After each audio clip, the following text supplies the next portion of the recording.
¿Qué tal, alumnas y alumnos de primer grado de secundaria? Nos alegra darles la bienvenida a la programación de Aprende en Casa.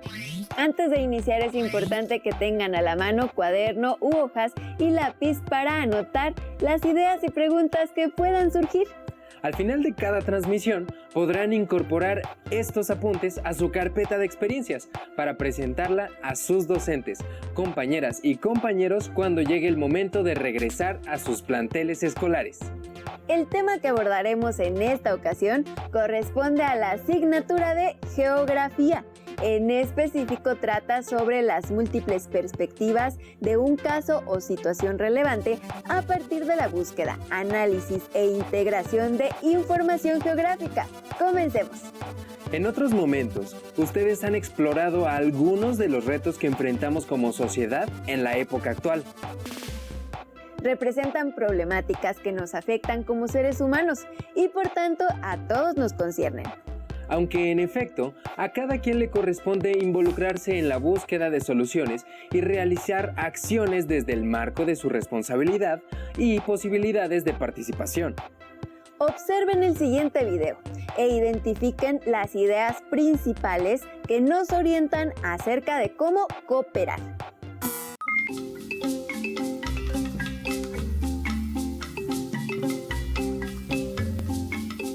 ¿Alguna vez has escuchado la frase piensa global, actúa local, por un aprovechamiento local y sustentable? ¿A qué crees que se refiere? ¿Cuál es su importancia? Vamos a conocer las respuestas a estas preguntas. Los problemas por la contaminación y la sobreexplotación de recursos no son nuevos.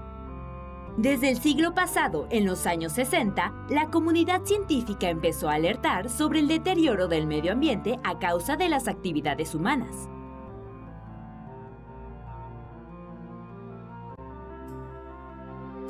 Ante este panorama, en 1969, el estadounidense David Brower decidió fundar la organización no gubernamental Amigos de la Tierra, con el propósito de reunir a personas de diferentes países para impulsar campañas en contra del uso de la energía nuclear y de la caza de ballenas.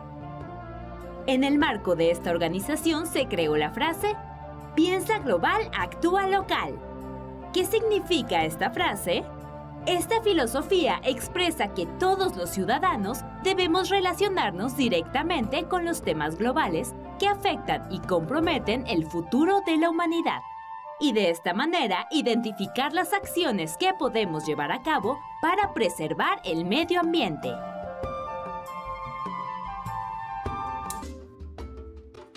Muchos años después, específicamente en 1992, la filosofía de la frase piensa global, actúa local se retomó en la Agenda 21, la cual fue aprobada en el marco de la Conferencia de las Naciones Unidas sobre el Medio Ambiente y el Desarrollo de Río de Janeiro.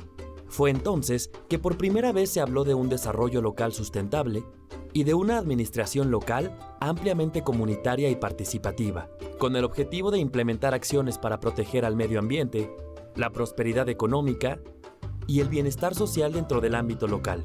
Esto en el entendido de que las administraciones locales eran factores determinantes para lograr los objetivos de la agenda, como dar mantenimiento y verificar el funcionamiento de la infraestructura económica, social y ecológica, supervisar los procesos de planificación, establecer políticas ambientales en la escala nacional y desempeñar una función clave en la educación y movilización de los ciudadanos a favor del desarrollo sostenible.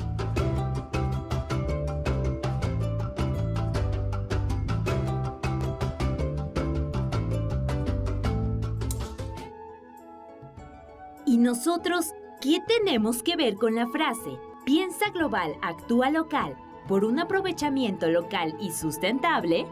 ¡Mucho! Ya que si cada uno hacemos pequeños cambios en nuestra vida diaria, entre todos podremos conseguir que se solucione un problema global. ¿Con qué acciones podemos contribuir al cuidado del medio ambiente en busca de la sustentabilidad? Entre otras cosas, podemos preferir caminar o ir en bicicleta en lugar de usar el automóvil. Emplear focos ahorradores de energía. Utilizar bolsas reutilizables y evitar el uso de bolsas desechables. Ahorrar agua. así como separar, reusar y reciclar la basura. Imagina qué pasaría si todos hiciéramos cosas como estas.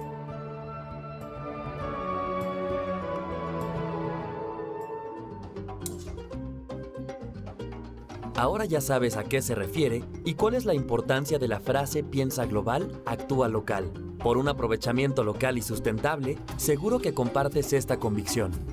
Entonces, es momento de que participes en el cuidado del medio ambiente con pequeñas acciones. Por ejemplo, plantar y cuidar un árbol o usar racionalmente el agua. ¿Qué otras acciones locales se te ocurren para mejorar la salud del planeta? ¿En cuáles puedes participar?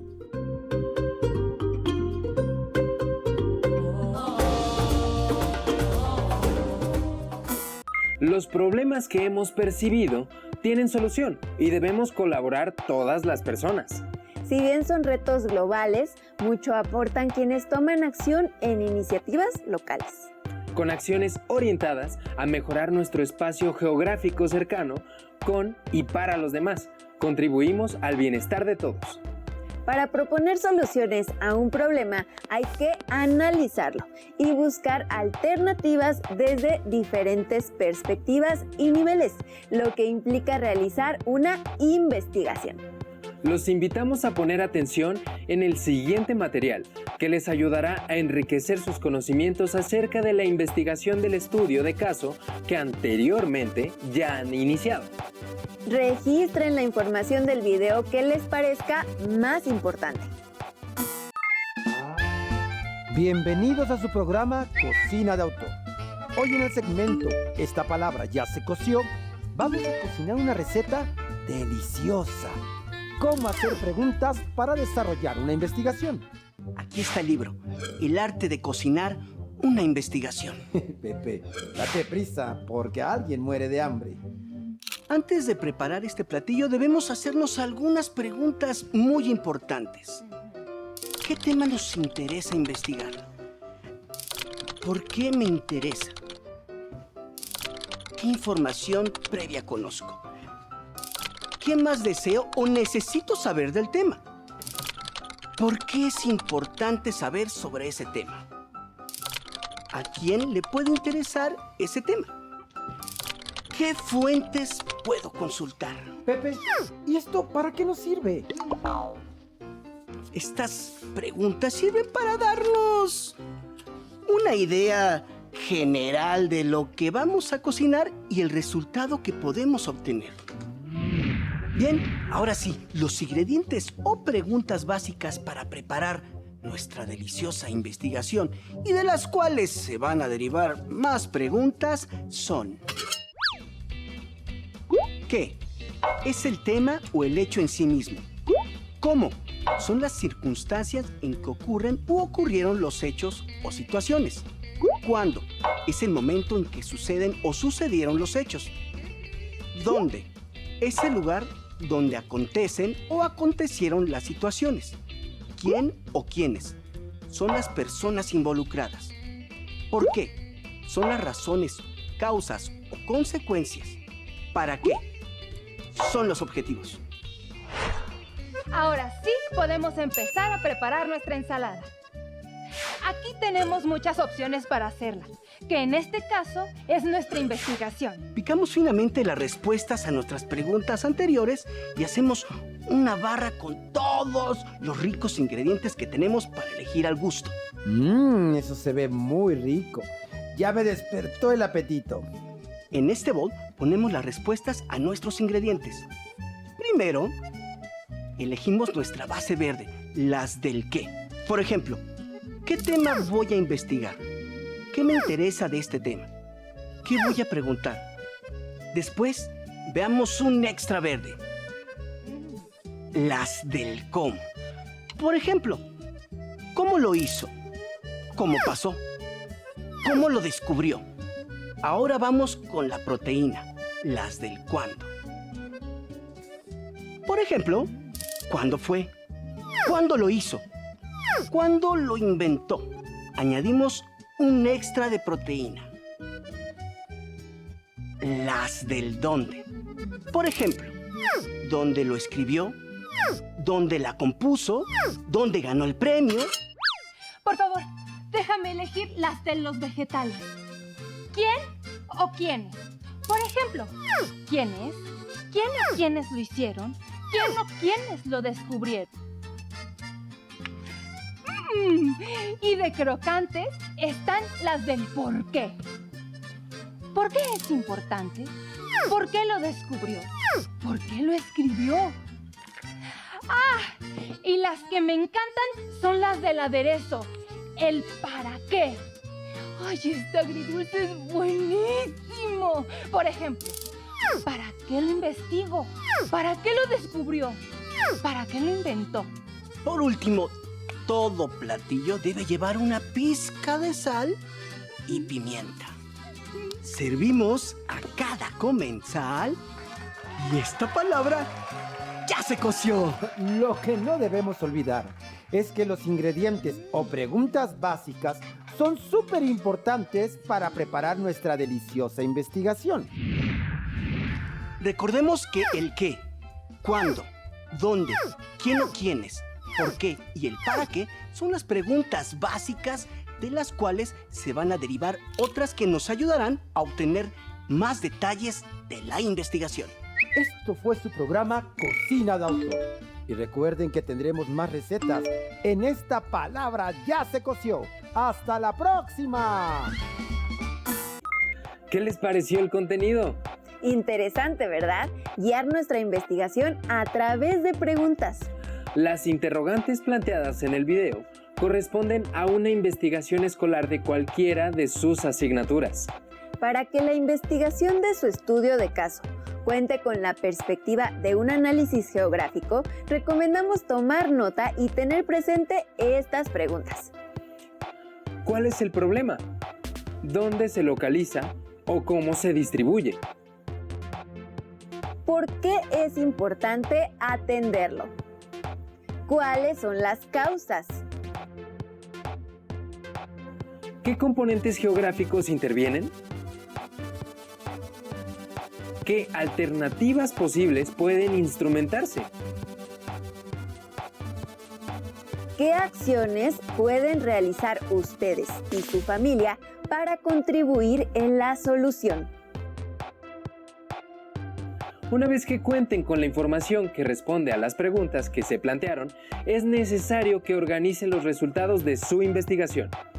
Lo pueden hacer a partir de un guión que incluya un inicio, un desarrollo y un apartado de conclusiones. No olviden añadir todo esto a su carpeta de experiencias. En el video que les presentaremos enseguida, les explican cómo elaborar ese esquema. El día de hoy, en su programa favorito Cocina de Autor, nos acompañan en el Café de las Musas Sherlock Holmes, el famoso detective inglés, reconocido por su inteligencia, su hábil uso de la observación y el razonamiento deductivo para resolver casos difíciles. Y Kate Ward, la primera mujer detective en Estados Unidos de Norteamérica, quien descubrió el complot de 1861 en Baltimore para asesinar al presidente electo Abraham Lincoln. Con base en su experiencia, ¿de qué manera comparten los resultados de sus investigaciones? Por medio de exposiciones orales, claro. Siguiendo un guión. Un buen guión debe incluir las ideas principales de la exposición, expresadas en forma breve, con una estructura clara en la que las ideas estén organizadas y jerarquizadas. ¿Cómo preparas un buen guión para realizar una exposición oral exitosa? En realidad, eso siempre lo hizo Sir Arthur Conan Doyle por mí. Pero puedo hablarte de algunos elementos que siempre es importante considerar en una exposición oral. Lo primero es tener claro cuál es el tema sobre el que vamos a hablar y el público al que nos vamos a dirigir. No es lo mismo hablar al señor juez que a los miembros del jurado. Debemos pensar un título atractivo que sea representativo del contenido de nuestra exposición. Por ejemplo, El sabueso de los Baskerville. Este título dice a nuestra audiencia que el contenido de la exposición estará relacionado con una familia cuyo apellido es Baskerville y con un sabueso. Finalmente, hay que tener en cuenta la duración, es decir, de cuánto tiempo disponemos para nuestra exposición. Muchas gracias por tus consejos. Puedes continuar con tu investigación. Kate Ward, ¿nos puedes explicar cuáles son los pasos a seguir para preparar una exposición oral? Claro. Primero debemos recopilar información del tema elegido. Al hablar en público, debemos tener información actual y verdadera. Por eso es importante acudir a fuentes confiables. Después debemos elaborar un guión. Es importante incluir recursos de apoyo, es decir, todos aquellos elementos que faciliten nuestra exposición. En la exposición oral debemos usar un lenguaje comprensible para nuestra audiencia y es importante utilizar la terminología propia del tema. Sherlock Holmes, tú que eres tan observador, ¿has descubierto si se utiliza algún patrón que ayude a organizar las ideas para una exposición oral? Elemental, mi querido narrador. Desde Aristóteles los discursos se estructuraban en 3 bloques. Introducción, desarrollo y conclusiones. En la introducción se saluda al público, se busca llamar su atención, se presenta el tema principal y los objetivos de la exposición. Durante el desarrollo se enuncia la idea principal, se exponen las ideas secundarias y se aportan argumentos que justifiquen las afirmaciones presentadas en la exposición. Por último, en la conclusión, el ponente debe hacer un resumen de lo expuesto, que esté de acuerdo con la idea que fue el hilo conductor. Agradecer al público presente y, en caso de ser posible, invitarlo a participar en una sesión de preguntas y respuestas. Muy bien, qué buena exposición oral hicieron. Felicidades a ambos. Muchas gracias, señor narrador. Usamos nuestros guiones. Kate Ward, me gustaría que nos regalaras algún pensamiento que inspire a los alumnos para realizar sus exposiciones orales. Claro, con gusto. La peor lucha es la que no se hace, dijo Karl Marx. ¿Y tú, Sherlock Holmes? ¿Con qué frase cerrarías tu participación en el programa de hoy? Con una frase mía. Las cosas deben hacerse decentemente y con orden. Por hoy nos despedimos de su programa. ¡Hasta la próxima! El guión que realicen les servirá como registro de los resultados de su investigación y evidencia de su trabajo. Además, les permitirá estar preparados para que al volver a las aulas hagan una exposición ante su docente, compañeras y compañeros. Les invitamos a que junto con su familia continúen con la investigación del estudio de caso que anteriormente iniciaron y consideren las recomendaciones que se revisaron en esta sesión. Complementen su guión o reporte de investigación con mapas o croquis, fotos, esquemas, cuadros y todo lo que consideren necesario para mostrar sus resultados. Guarden su trabajo y productos en su carpeta de experiencias para compartirlos con su docente cuando regresen a clases. Recuerden que aportar con pequeñas acciones ayuda a mejorar el espacio geográfico. Para adentrarse más en el tema, les sugerimos la lectura del libro Nuestra elección, un plan para resolver la crisis climática de Al Gore, publicado en 2010, en el que se invita a trabajar en soluciones colectivas que involucren a todas las personas. Esta obra forma parte de la serie Libros del Rincón. Hemos llegado al final de esta emisión, pero recuerden que tendremos en breve una nueva cita con la programación de Aprende en Casa. Sigan en sintonía. Hasta pronto.